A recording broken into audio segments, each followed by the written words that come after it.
Hey, it's your boy Sergeant Hooked on Heroes, hitting you with that sweet Avataro Sentai DonBrothers episode 30 review, on the go version, of course. Just got out of work, so if I'm a little, discombobulated with how I speak, that's why. Holy shit! How does DonBrothers keep up this much amazing momentum this far into the show? I don't understand. It should have lost its, luster, a long time ago. Not really, but, you would think it would have had at least some episodes that were kind of but nope. This episode, the revelations in it are probably some of the heaviest we've gotten so far in the franchise, or in the series, not the franchise, but in the series. So, the main plot kicks off with Haruka's, aunt, and if you don't remember, which I didn't until this episode actually, her aunt is actually, I believe, a policewoman or detective of some kind, she gets kidnapped, and it's like, oh shit, how did that happen? Well, and actually at first she kind of kicks their ass, which made me think, is she one of the Juto, and we don't even know that? But she's not one of the beast persons. No, she just is able to kick ass. But she's taken hostage, and once she's taken hostage, the people that took her call Haruka and say, you're Oni's sister, aren't you, of the DonBrothers? And so we get the theme song, DonBrothers, whatever. Not whatever. I never skipped that shit. It's revealed that it was the Anoni that did it. So we get a bit more lore here that the Anoni are being targeted by the beast persons and being devoured or eaten by them. And so this, of course, terrifies them. They hate this. And so they come up with a plan. Their plan was to, they originally wanted to kidnap, one of each person, a person important to each of the DonBrothers, but basically nobody on the team has anybody important to them, so they don't know that Tsuyoshi has Miho, even though he reveals it not long after. He's like an idiot. But, their plan was to take someone important to them and then kind of blackmail them, sort of, into capturing the Juto is what they want. They want to capture the Juto and to figure out how to defeat them, because right now they're technically invincible. We also get reiterated the thing from last episode, or maybe it was the episode before, Sonoi revealed to the team, or not to the team, to Taro, that Murasame would be the only one that would be able to defeat the Juto. That he was created. The train going by right now. Are you kidding me? He was created by the Dawn Clan as a way to stop the Juto, and actually it's revealed this episode that the Juto themselves were also created by the Dawn Clan. They were created by them to create waves of desire within humans, but they just got out of control. And so a lot is really being placed on the Dawn Clan, I think possibly being our main villain going forward here. I feel like the Naoto are kind of like this rebellion group trying to kind of disrupt that and stop that, whereas I feel like the Dawn Clan might be pretty evil. Not Don, Taro, Don or, wherever Jiro is from or whatever, or Murasame, but it just seems like they're being painted more in a negative light as the series goes. But yeah, so they want them to go find the Juto, and so they send them a list. It's funny because they can take on the appearance of humans, right? It's the guy that's there. He's like, yes, I know who you are, and he reveals he's the Anoni that did it, and he gives them information about ones that they know for sure are human hosts of Juto throughout the city. And Tsuyoshi looks at it and is like, what? And they're like, what's wrong? He's like, oh, nothing. And he reveals to him that Miho is one of them, and he doesn't believe it, so he tells her the whole episode. Gets in this fun situation where he thinks that she's cheating on him, and she's not. It's like a person from her work or something. And he doesn't believe her, and he eventually does, but at first he's kind of upset, whatever. So that whole thing is going on. There is a Hitotsuoki that comes up way late in the episode for some reason. I don't know why, because he doesn't do very much, and it's really just to have a mecha fight in there. I kind of feel like Anime is kind of screwing with producers of the show, where it's like, yeah, I'll put the mecha fight in there. I'm not going to make it worthwhile. It's not going to make any sense story-wise, but it'll be there, I guess. So that whole thing's going on. The search is on for the Juto. And Haruka finds out that her ex-boyfriend's mother is one of the Juto, and confirms it. She's at the supermarket and she picks up this thing of meat and she rips into the pack and just eats it raw. And she's like, oh, yep, no, she is. And then she, of course, sees Haruka and invites her over for lunch. And is talking with her, and then she's like, hey, where is, I can't remember the guy's name, but her ex-boyfriend. He goes, oh, she says, where is he at? He hasn't been in school lately. And the mom mentions, oh, well, he's actually not got the best immune system, don't you know? And he's in the countryside healing. And she walks away to get, like, lunch ready, and Haruka's like, that's a little suspicious there. That's weird. I don't know if I believe that. So I find that really interesting. There's a bit of a kind of a weird, theory right now that may be true or may not be true, whatever, might age like spoiled milk,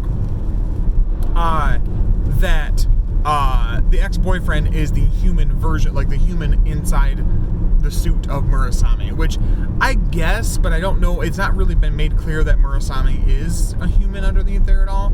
They could do that, but I think it's just a weird thing they're doing with the story. I don't think it has much to do with Murasame, but maybe, who knows. So she's trying to stop him, and we don't stop her, and we don't really see a lot with Shinichi and the other team members doing a lot with the Juto. But near the end of it, one of the Juto detective guy comes in there and tells them, hey, I know what is our weakness. I know that you guys know what it is, that it's Murasame, and I want you to bring Murasame to us. Please do this, or else, there'll be, hell to pay, basically. Once you have him, bring him to this certain place. It's this white mansion place where the Anoni were at, with Haruka's aunt. And we get a lot of little flashbacks here and there to Anoni, not flashbacks, but cuts back to the, Anoni that are taking care of her mom, and they're literally pampering her, like they're like feeding her like exquisite food and giving her massages and stuff. She's having the time of her life.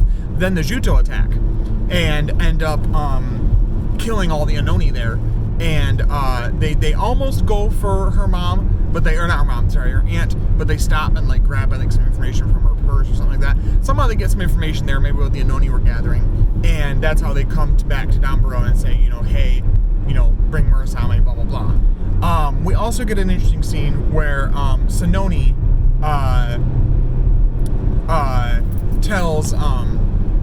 finds Tsubasa and tells him that he needs to let his team know that they want to team up. That the Naoto, really just Sonoza and Sononi for now, we don't know about Sonoi, want to team up with the DonBrothers to stop the Juto.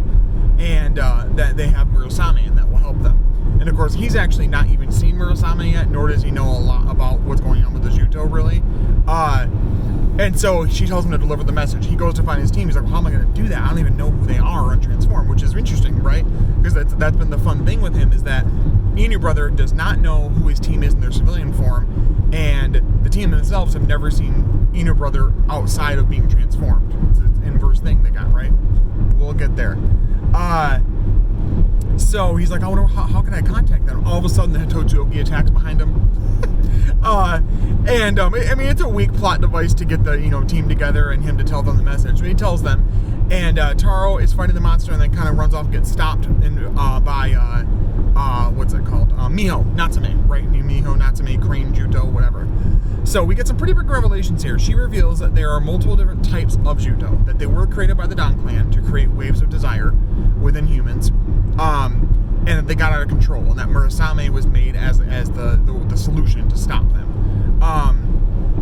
And also, we get a big revelation that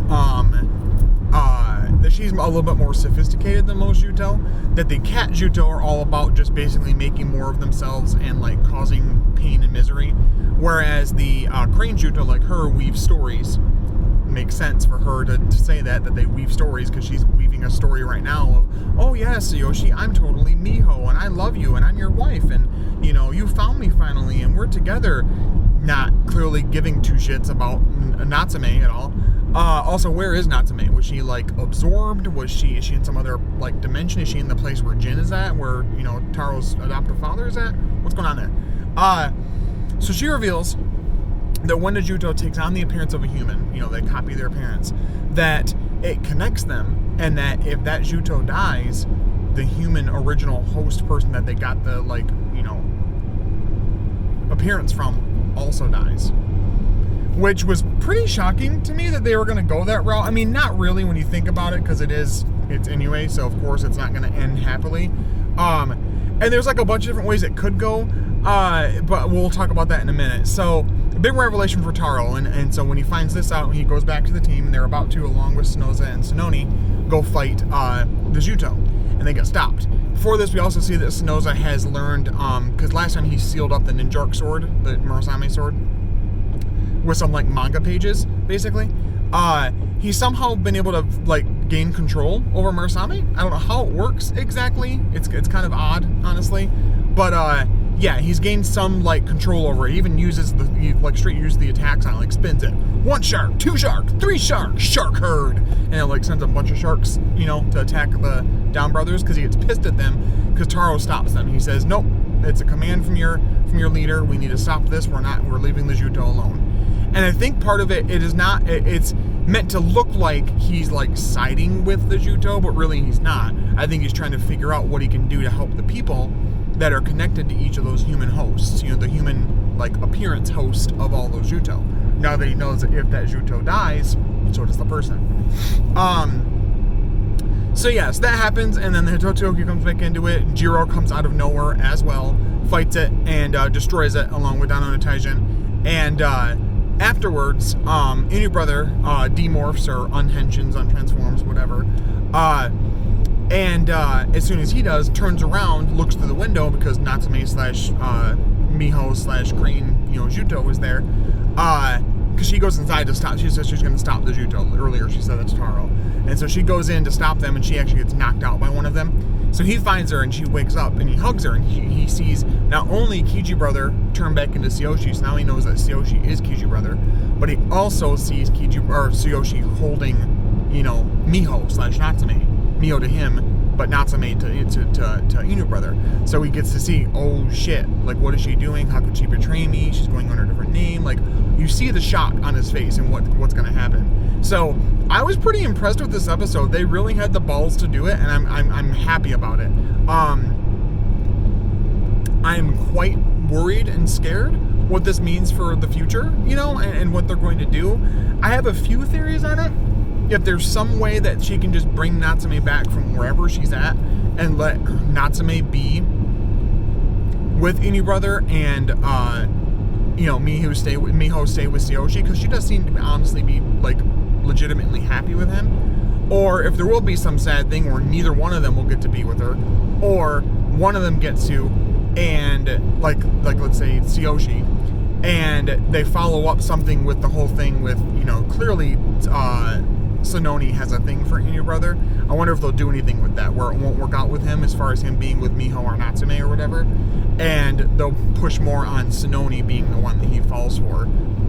It's a possibility, but whatever happens is going to be depressing. It is just absolutely ridiculous in every way. So I'm impressed they went the route they did. It was definitely shocking, but it was a really, really good episode. A lot of really good lore drops, and I like that we're building towards, some really good, like, interpersonal, team dynamic, mix-up and changes, because next week, the main plot of it is, now that he knows who Kiji Brother is, he confronts Tsuyoshi and challenges them to a duel to fight for Miho slash Natsume. So, and one of the shots, I keep seeing the gif of it, is him disappearing. So I really hope he's not the one that loses and, ends up dying as a result. I mean, he could.